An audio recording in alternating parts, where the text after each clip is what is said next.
S'il y a plusieurs questions, ça répond à tes questions. Ah ouais, c'est bon. Oui. Bonjour. Je voulais savoir, sortir de la zone euro en économie, quelles sont les conséquences et pourquoi sortir de l'euro et comment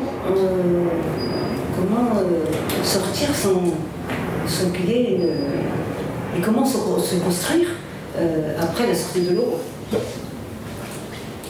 Il y a d'autres questions, André? L'économie mondiale, il est ce qu'il est, mais en tout cas, il est centralisé sur des banques plus à l'international et les grosses banques en général aux États-Unis. Sortir de l'euro, oui, dans un premier temps, pourquoi pas, l'idée présente est intéressante. Mais au-delà de ça, est-ce qu'on serait capable de ramener à nous ce qui nous appartient au niveau économique? Ça, j'en suis beaucoup moins sûr, puisque les flux économiques circulent tellement différemment par rapport à avant. Avant, on avait ce qu'on appelait serpents monétaires, donc on était capable de les connaître, de les encadrer, de savoir ces flux monétaires.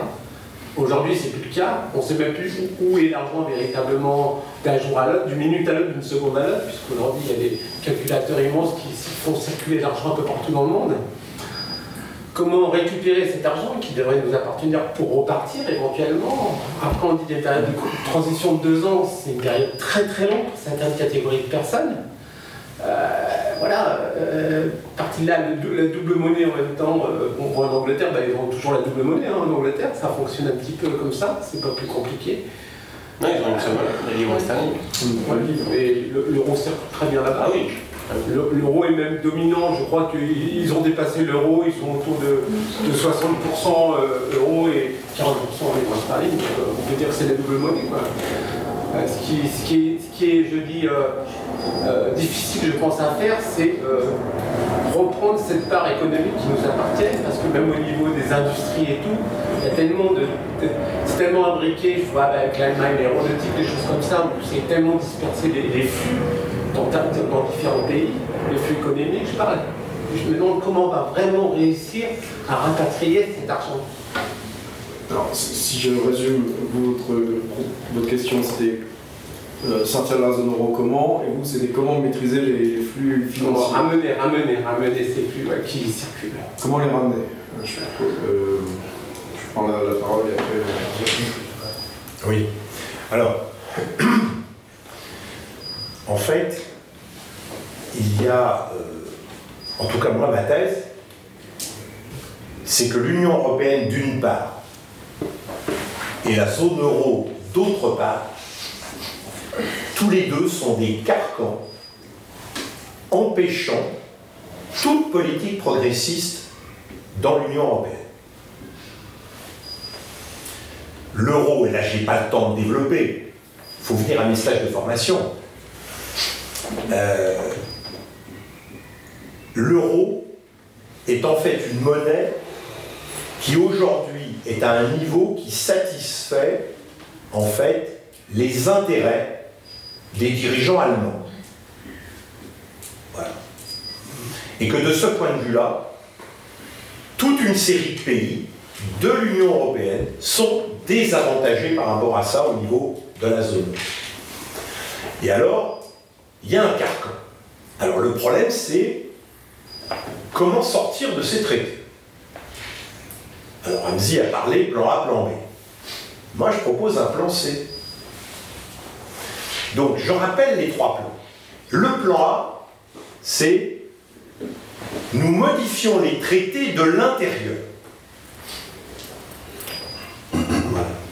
Et il y a une partie de la gauche qui est sur ces positions-là. Si vous me poussez, je vous dirai quelle organisation. il y a d'autres organisations qui sont pour un plan B, c'est-à-dire la sortie. Mais là, ça se divise entre ceux qui estiment qu'il est possible de sortir demain matin à 8h30, c'est une formule un peu provocatrice, bien évidemment, mais sortir rapidement, ce qui n'est pas mon cas.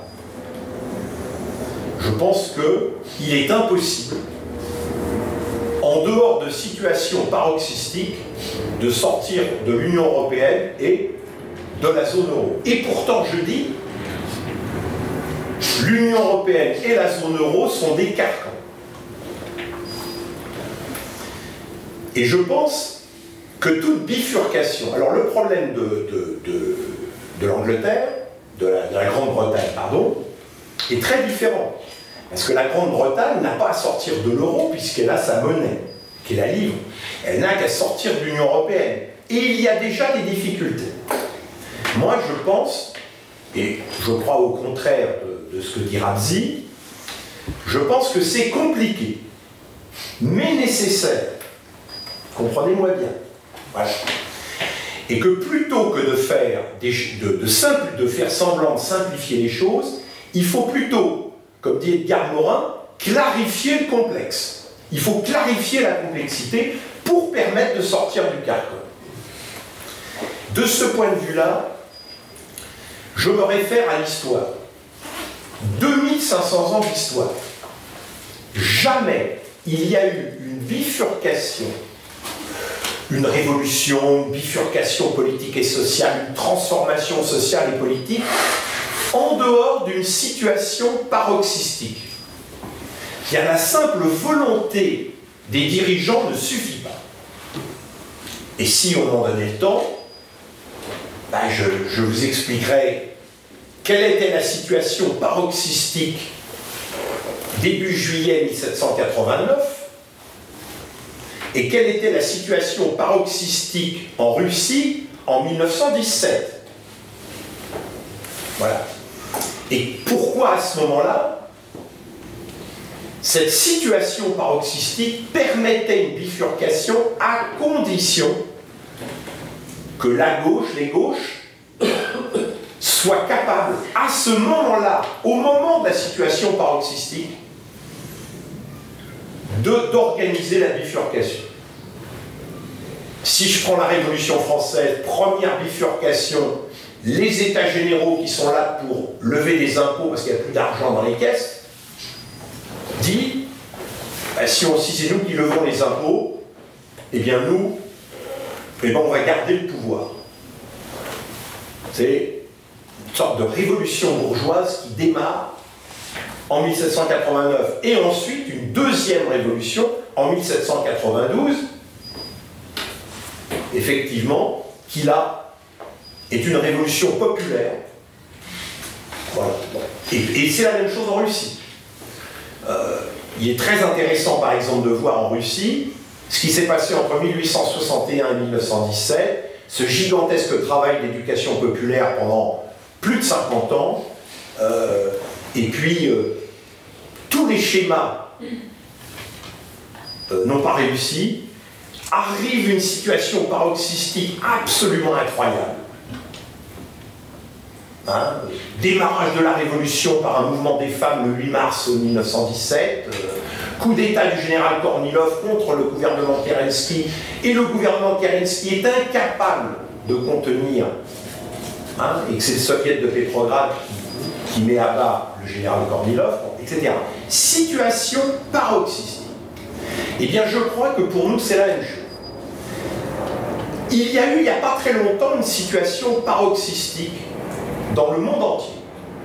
C'est le krach de 2007-2008. Là, il y a eu une situation paroxystique. Mais aucune des gauches a été capable, à ce moment-là, d'organiser une bifurcation, je dirais, politique, sociale, etc. Voilà. Et bien évidemment, aujourd'hui, par exemple, ce qui se passe, c'est que le niveau de la dette privée, aujourd'hui, est plus fort qu'il était en 2007, que la bulle est énorme, et que même un certain nombre de dirigeants capitalistes estiment que la bulle va éclater. Si la bulle éclate, c'est une situation paroxystique. Donc la situation paroxystique, ça peut être une situation d'un nouveau krach bancaire et financier, ça peut être une crise politique, qui peut être provoquée par, je dirais, des actions de l'extrême droite au pouvoir dans un certain nombre de pays de l'Union européenne. Tout ça, comme disait Friedrich Engels, on ne peut pas faire bouillir les marmites de l'avenir, on ne sait pas ce qui va se passer dans l'avenir. Il faut simplement être capable, je dirais, d'être prêt à un moment donné pour effectuer, si vous voulez, la bifurcation. Je pense donc plutôt que moi je crois, et c'est pour ça d'ailleurs, que moi j'ai soutenu en 2012 et en 2017 Jean-Luc Mélenchon, parce que la formule de Jean-Luc Mélenchon en 2017 me plaisait, c'est-à-dire l'Union européenne, on la change ou on la quitte. Ça voulait dire, on la change. Ça veut dire, première phase, désobéissance et négociation, et là ça prend un certain temps. Et deuxième phase, on la quitte, si vraiment ça ne peut pas marcher. Bon. C'est pour ça que moi je suis plutôt attaché à cette façon de voir les choses. Je remarque simplement que certains dirigeants de la France insoumise ont mis un peu d'eau dans leur vin par rapport à cette chose-là. Et moi je suis attaché à ça parce que, voilà, plutôt au plan C, c'est-à-dire au plan qui est lié à une crise paroxystique, C, mot crise, voilà. Et deuxièmement, par le fait que si il n'y a pas de sortie, mais ça ne peut pas se faire, en tout cas de mon point de vue, pour demain matin à 8h30, tout simplement, et il a parlé, Ramzi, du livre de Yves Thiebaud, que j'espère qu'il va sortir, que j'ai poussé mon éditeur à le sortir, il n'est toujours pas sorti malheureusement, pour une raison simple au niveau de la... Et je voudrais terminer par ça, c'est-à-dire sur le problème de la zone euro. C'est qu'on fait comme si il n'y avait que de la crise économique. Il y a de la crise économique, bien évidemment. Et ce qui se passe, et tu l'as dit, tout va très vite, hein, les échanges.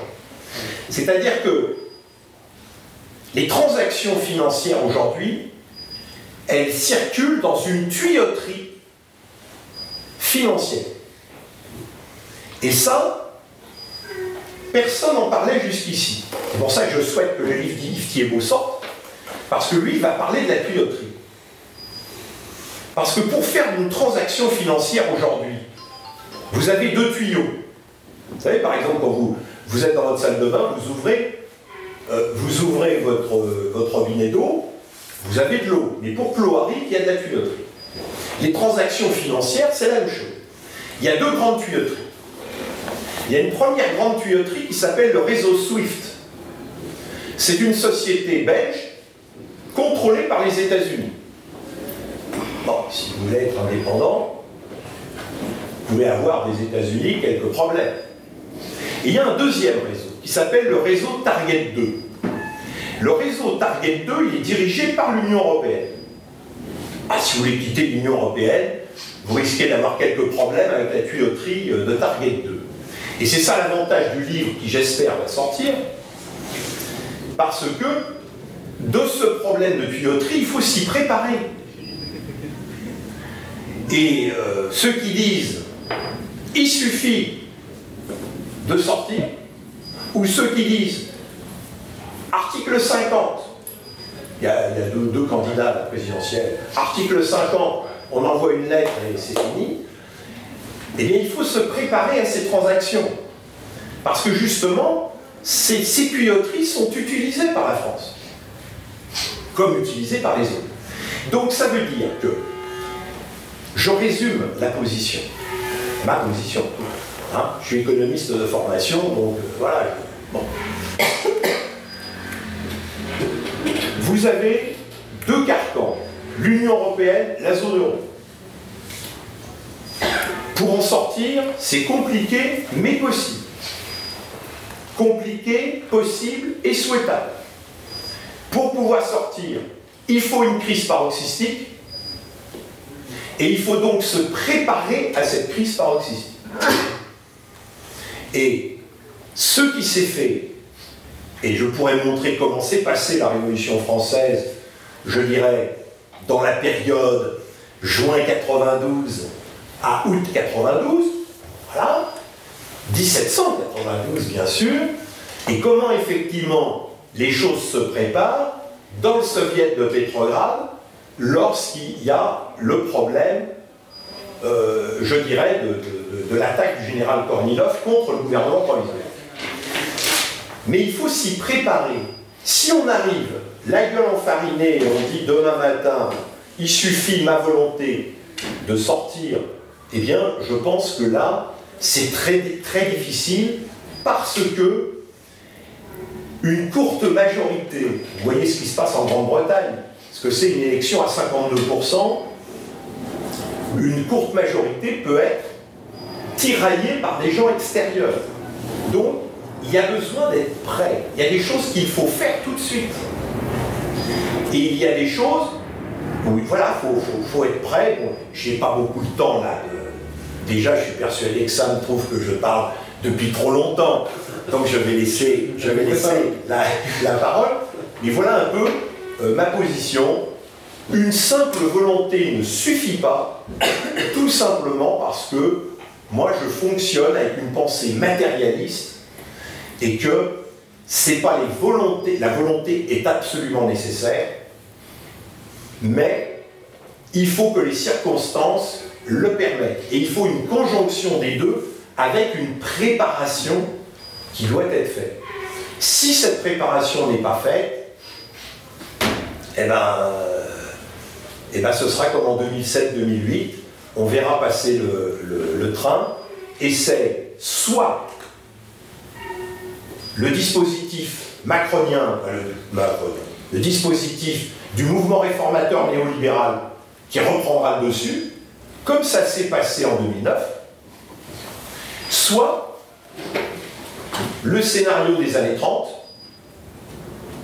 c'est-à-dire c'est repris en main de façon néolibérale, mais cette fois-ci par une union des droites entre la droite et l'extrême droite. Je rappelle qu'en 1928, Hitler prend le pouvoir parce que le patronat allemand convoque le dirigeant de la droite et lui dit à partir de demain matin 8h30, voilà, eh bien vous vous alliez avec le Parti national-socialiste d'Hitler, sinon on ne vous soutient plus. Et bah, résultat, voilà. Donc la question aujourd'hui, elle est là. C'est qu'aujourd'hui, dans l'Union européenne, il y a deux pôles néolibéraux. Le premier pôle néolibéral, c'est le dispositif qu'on a à Macron, et le deuxième pôle néolibéral, c'est le dispositif des extrêmes droites, Marine Le Pen, Salvini, Orban, etc., etc. Nous avons donc deux adversaires. Un ennemi avec l'extrême droite, un adversaire qui est le mouvement réformateur néolibéral, et c'est comme ça qu'il faut prendre le problème, car sinon, il n'y aura pas de transformation sociale et politique en France. Tu as fait la transition pour la deuxième partie. Ramzi, si tu en es capable, tu réponds sur la question de comment sortir de la zone euro. Je t'envoie. Je vous envoie les documents si vous voulez. Donc voilà, ce que vous sachiez, c'est qu'en fait, les plans, il y en a plusieurs, mais les plans voilà, de retour au franc qui ne dépendent du bon vouloir de personne d'autre, il existe. On en a un, il y en a plusieurs, en fait, il y a plusieurs économistes qui l'ont fait. Et là, récemment, je parlais même avec un syndicaliste de la Banque de France qui me disait les plans de retour au franc, ils les ont. Enfin, tout le monde les a, ça ne serait pas la catastrophe qu'on imagine. Par contre, il faut être prêt. Et cette préparation, il y a des choses qui sont nécessaires. Par exemple, il ne faut pas faire croire qu'on pourra faire ça sans contrôle des capitaux. donc c'est-à-dire le rétablissement du contrôle des capitaux. C'est même pas demain matin à 8h, c'est, là je pense qu'on sera d'accord, c'est François Capitaux, c'est le soir de l'élection à 18h, tout de suite, contrôle des capitaux. Donc sortie de facto de lieu, c'est peut-être là où il y a une... je ne vais pas rentrer dans le détail, mais il y a une différence entre la sortie de facto, qui est de faire ce qu'on veut, et après la sortie juridique.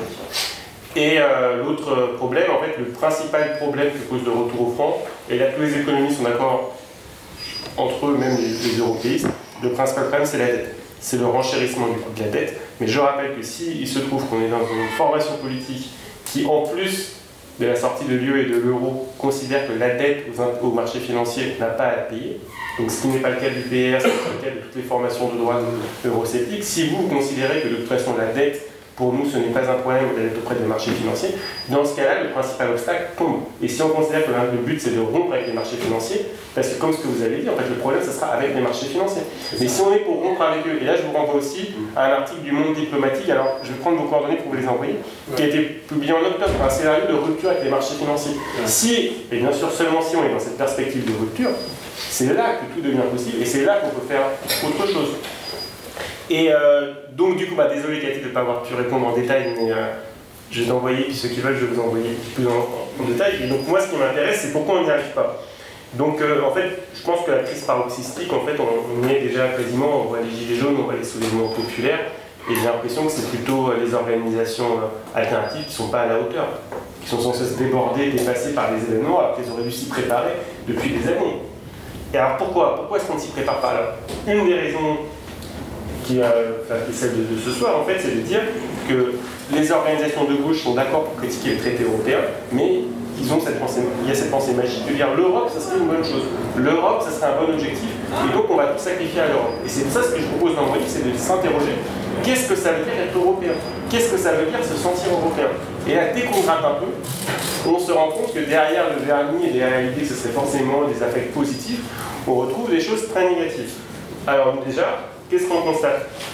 Les personnes qui se revendiquent européens sont souvent des personnes qui appartiennent à une classe sociale bien déterminée. Ce sont des personnes qui profitent de l'euro, qui profitent du libre-échange. Aussi des personnes pour lesquelles se dire européen, c'est quand on voyage beaucoup, quand on utilise les euros, quand on a son épargne, on a rempli son livret A et donc on va pouvoir chercher les assurances-vie, les fonds en euros. Donc c'est une catégorie, un segment de la population. Donc ça, c'est indispensable de rétablir une lecture de classe sociale. Donc c'est pas le peuple, c'est pas 99%. En fait, il y a des intérêts de classe, il y a 20% de la population qui profite de l'euro, et comme par hasard, il y a toujours 20% de la population qui à la fin vote Macron. Mais en fait, c'est normal, vous n'arriverez pas en fait, à mordre sur cette place-là, puisqu'elle a intérêt à ça. Tout ce qu'on peut faire, par contre, c'est lui expliquer qu'en fait, le programme que nous proposons, c'est un programme qui est indispensable si on veut réussir à sauver l'environnement, à sauver la planète, et si on veut aussi sauver l'humain. Arrêter cette austérité, cette pauvreté qui ravage le territoire. Donc cette identité européenne, elle est d'abord prise comme une domination de classe. Clairement, quand Macron dit « je suis européen », il faut entendre derrière « je fais partie de cette classe privilégiée », des gens qui profitent de l'euro. Mais il y a aussi un impensé, et ça on s'en rend compte dorénavant avec les extrêmes droites qui auparavant étaient très nationales et qui dorénavant se revendiquent très européennes. Donc un impensé européen. Qu'est-ce qu'être européen? Pourquoi, par exemple, quand il y a un attentat terroriste islamophobe en Nouvelle-Zélande contre une mosquée, pourquoi l'auteur de l'attentat, comme justification, il dit « c'est pour défendre l'Europe ». Ah, Nouvelle-Zélande, c'est l'Europe, ça? Nouvelle-Zélande, ce sont les colons européens qui sont venus s'installer là. Donc qu'est-ce que c'est que cette Europe? C'est pas une zone géographique précise. D'ailleurs, je mets au défi quiconque de me dire où s'arrêterait géographiquement l'Europe. Est-ce que la Turquie serait européenne? Est-ce que la Russie serait européenne? Personne ne le sait. Russie et Turquie sont dans le Conseil de l'Europe, ne sont pas dans l'Union européenne. Il y aurait un bout européen et un bout non européen. C'est un mythe, ceux qui disent qu'il y aurait un continent, un territoire géographique précis qui s'appelle l'Europe. En fait, l'Europe, c'est le nom d'une civilisation. Une civilisation s'est donnée en refoulant son passé, puisqu'on dit une civilisation aux racines blanches et chrétiennes. Je vous invite à aller voir en Espagne avant 1492 si la population était blanche et chrétienne. Donc on a refoulé ce passé, on a menti sur ce passé. Mais tout ça, c'est un mythe qu'on peut aujourd'hui, avec le recul, qu'on peut facilement dissiper et expliquer qu'en fait sur ce territoire-là, il y a des populations européennes et des populations non européennes, il y a des populations de diverses religions, de diverses cultures, et si on commence à croire que les Européens seraient différents des autres, Si on dit par exemple, les Européens ont le droit de circuler librement sur le continent et pas les autres, qu'est-ce que c'est que cette espèce d'apartheid qu'on installe à l'échelle planétaire en faisant croire qu'il y aurait d'un côté les bons pays et de l'autre les mauvais pays? Et a fortiori quand cette Europe se donne comme adversaire la Russie, la Chine, ou alors là c'est l'islam, un monde musulman fantasmé, on imagine un monde musulman qui serait unique et face auquel l'Europe se dresserait. Ce sont tous ces fantasmes qui sont charriés dans l'imaginaire européen qui expliquent pourquoi aujourd'hui, par exemple, quand vous regardez le programme du Rassemblement national pour les élections européennes, c'est défendre nos valeurs de civilisation européenne. Quand vous voyez le bloc identitaire, aujourd'hui les identitaires, c'est défendre l'Europe. Quand vous voyez en Allemagne l'extrême droite, c'est les patriotes européens contre l'islamisation de l'Allemagne, des pays d'Afrique. Et donc c'est cet imaginaire-là, cet imaginaire européen au sens négatif du terme, qui se poursuit aujourd'hui. Alors, vous allez me dire, mais attendez, tout ce que vous nous dites là, cette domination de classe, cette domination raciste, cette domination colonialiste, est-ce qu'elle n'était pas déjà là avant la construction européenne? Est-ce qu'elle n'était pas déjà là à l'échelle nationale? Évidemment. Donc là, c'est un énorme subterfuge de nous faire croire que l'Europe, l'Union européenne serait quelque chose de désincarné, qui serait différent de ce que nous connaissons au niveau de notre territoire. Qui a inventé ces dominations, ces discriminations, ces divisions de la société? Ce sont nos dirigeants, ce sont les classes dominantes. Ça ne vient pas de la population, hein. Ça ne vient pas du petit peuple alors qu'on essaie de nous dépeindre comme étant le responsable de tous les mots. Ça vient d'en haut. L'islamophobie, vous allumez BFM TV, vous allumez votre radio, et voilà ce que c'est. Ça ne vient pas d'en bas, ça vient vraiment de personnes, on veut nous monter les uns contre les autres. On veut nous mener à la confrontation, on nous invente des polémiques en permanence. Et à l'échelle nationale, ça existe déjà, seulement la différence que je fais, et ça c'est ce que j'ai expliqué dans la première partie entre l'échelle européenne et l'échelle nationale, c'est qu'à l'échelle nationale, nous avons un moyen de contrôle. Nous avons un moyen de dire, voilà, on a notre communauté politique, on se réunit, on vote des lois et on veut des lois qui soient les mêmes pour tous. On ne veut pas faire de discrimination entre les uns et les autres, entre telle religion ou telle religion. À l'échelle européenne, comme personne n'est capable de définir qui est européen et qui ne l'est pas, où s'arrête le territoire, personne n'est capable de définir comment on prend les décisions, et bien là, on est finalement dans quelque chose qui est totalement enroulé, des classes dominantes qui sont en dehors de tout contrôle, qui échappent à tout contrôle, et dans cet affect européen, on peut mettre tout et son contraire. Alors qu'à l'échelle nationale, nous avons la possibilité, mais pour l'instant c'est une possibilité, c'est une potentialité qui n'est pas encore réalisée, et j'insiste qu'en fait là, il y a un travail énorme à faire qui malheureusement n'est pas encore assez avancé, pour repenser le souverainisme, pour repenser la question nationale, dans un sens plus populaire, plus inclusif, différent de ce qui a été fait jusqu'à présent, et le mouvement des Gilets jaunes nous montre la voie, parce que quand on entendait pendant longtemps il faut à tout prix respecter la police républicaine, les institutions républicaines, qui magiquement feraient l'intérêt général ou le bien de la population. Là on se rend compte que non, que c'est pas le cas, que ces institutions ont été détournées par l'oligarchie. Elles ont été détournées par l'oligarchie et on a laissé s'installer en France, et là je parle bien de la France, un État autoritaire, un État liberticide, un État répressif. Vous vous rappelez en 2015 quand l'état d'urgence a été instauré et quand on nous a demandé d'aller manifester le 11 janvier 2015 derrière nos dirigeants, derrière nos bourreaux. On nous a demandé d'aller manifester derrière Manuel Valls, derrière tous les dirigeants européens, derrière Netanyahou, derrière les monarchies du Golfe, donc qui étaient certainement Charlie, ce qu'on a découvert.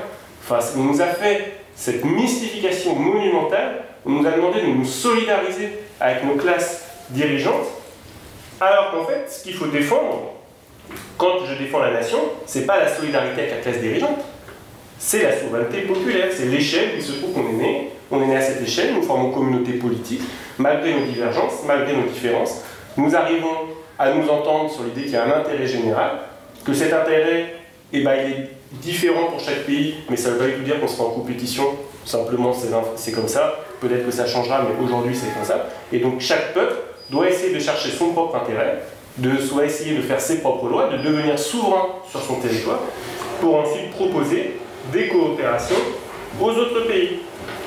Et donc cette souveraineté, à la fois populaire, car elle doit inclure les classes populaires, sociale donc, et inclusive, donc qui doit être très attentive aux questions des minorités, puisque aujourd'hui, eh ben, on nous fait croire qu'il y aurait alors, des divisions. Si on s'occupe de la question sociale, ça veut dire qu'on ne peut pas être féministe, qu'on ne peut pas être antiraciste ou vice-versa. C'est totalement faux. Il faut mener de front tous ces combats, toutes ces luttes. La gauche n'a pas été à la hauteur jusque-là, mais ça peut encore s'améliorer, ça peut encore s'amender. Il faut prendre des leçons, il faut écouter les premiers concernés, et il faut commencer enfin à bâtir cette nation inclusive, parce que pour la crise paroxystique, pour ce soulèvement dont nous avons besoin pour renverser l'oligarchie, nous aurons besoin de tout le monde. Et on ne peut pas exclure, comme le font nos dirigeants, on ne peut pas se diviser les uns contre les autres, et on ne peut pas croire que finalement, seule une partie de la population serait réellement française au détriment d'une autre. Et ça, c'est ce qu'on a de plus en plus, malheureusement. On essaye de nous diviser, on essaye de faire croire. Alors, aujourd'hui, tout le monde se réclame républicain. Ça, vous avez entendu. Le Rassemblement national est républicain, les républicains sont républicains, le printemps républicain se dit républicain, les socialistes se disent républicains. Et quand on voit toutes ces organisations, les politiques qu'elles mènent quand elles sont au pouvoir, c'est tout sauf républicain. Parce que pour moi, républicain, normalement, ça veut dire la liberté, l'égalité, la fraternité, l'égalité des droits. Ça ne veut pas dire on fait l'état d'urgence, on fait des politiques répressives, on fait de l'islamophobie, on fait de la populophobie, car j'insiste sur le fait que pour moi, l'islamophobie, c'est juste une variante de la populophobie, en fait. C'est simplement, nos dirigeants, ils ont peur des classes populaires, donc on va les dépeindre comme présentant un danger pour la population. Alors pendant des années, c'était les banlieues, les dangers c'était les banlieues, et donc on nous expliquait qu'il fallait rééduquer les banlieues dès qu'on ouvrait BFM, dès qu'on ouvrait la télévision, dès qu'on ouvrait Marianne, dès qu'on ouvrait les journaux. Alors aujourd'hui, les méchants, c'est les gilets jaunes. Donc là, on nous explique que maintenant, les grands méchants, c'est plus finalement la France de banlieue, ça c'est cette France périphérique, cette France des ronds-points qui a émergé, qui s'est fait entendre, et sous prétexte que, justement, ce qui était formidable dans ce mouvement, c'est que dès le départ, on a dit c'est ouvert à tous. Vous êtes croyant, pas croyant, vous avez un foulard sur la tête, vous n'avez pas, vous êtes n'importe quelle couleur, vous venez, ben non, c'est tous ensemble contre Macron et tous ensemble sur des revendications précises. Et ça d'ailleurs j'insiste parce qu'on essaie de nous faire croire que les gilets jaunes pourraient être ouverts à des idées de droite ou d'extrême droite, mais il faut regarder les revendications. Si vous êtes prêts déjà à prendre toutes ces revendications sociales, écologiques, et si vous êtes prêts à dire déjà on y va tous ensemble sans faire de discrimination, on a déjà écrémé une grosse partie des militants, j'insiste bien des militants politiques, qui posent problème dans ce pays. Et bien ça n'a pas plu. Ça n'a pas plu à BFM, ça n'a pas plu à l'oligarchie, ça n'a pas plu aux nos dirigeants, et donc du coup aujourd'hui nous sommes tout le monde de se désolidariser des gilets jaunes. Il faudrait se désolidariser des actions des gilets jaunes. Par contre, on n'entend jamais personne dire qu'il faut se désolidariser de ce policier syndicaliste, force ouvrière, c'est pas n'importe quoi, qui a déclaré sur BFM TV, cet homme qui s'est fait arracher la main, c'est bien fait pour sa gueule. Ça a été dit. Personne ne s'est désolidarisé. Personne n'a demandé la désolidarisation par rapport à ça. Je parle évidemment dans cette oligarchie. Et là, vraiment, je vous invite à lire le billet qu'a écrit Frédéric Lordon sur le sujet, et en fait, qui montre bien que nous avons, ça a été dit tout à l'heure, en fait, une lutte à mener sur un double front. Nous avons une lutte à mener contre l'Union européenne, contre les institutions européennes, qui veulent nous priver de notre souveraineté, mais nous avons aussi une lutte à mener contre l'oligarchie nationale, et contre les gens qui voudraient nous faire croire que la réponse, ça serait dans un État tout-puissant, un État policier, un État autoritaire, et ça, clairement, c'est le projet du Rassemblement national, c'est le projet des extrêmes droites, au sens large, et malheureusement, alors peut-être que là on est en train d'en sortir, mais on se rend compte à quel point ces idées, pendant trop longtemps, ont contaminé les esprits de gauche, et finalement, ont empêché que les organisations de gauche fédèrent les classes populaires. Et là, avec ce qui se passe actuellement, on est enfin en train de sortir de cette nuit. Et je l'espère, et je fais ce vœu vraiment qu'on commence à se réveiller. et on commence enfin à avoir une lueur d'espoir.